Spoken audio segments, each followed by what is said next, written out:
zaki a dole nai maka baitika, waƙar ka ce nake yin ta tun jiya.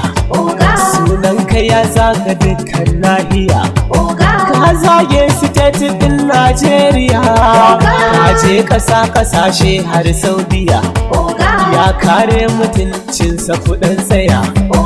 Waka nake yi a gunsa gwanina, mai ilimi ne hakika babu ƙarya, mai zaki kun san yana yin dariya.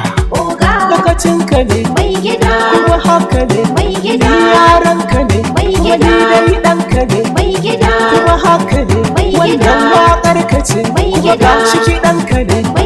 Alhaji Shamsu ɗan zaki yayi fice, ɗan kasuwa kuma ba ce kuce, dan ana yabansa mai kyan hali ne, ɗan zaki mutum mai kima ne. Sanda ko tambura na waƙe wani na.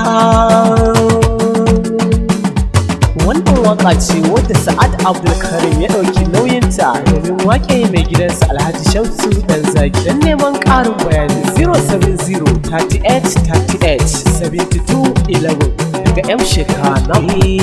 Ɗan zaki gwanin mu ya riƙe gaskiya, mai san ci gaban mu ba shi da shariya. Alhaji Shamsu mun san kuma haka ne, mai gaskiya da tsoron Allah ɗaya.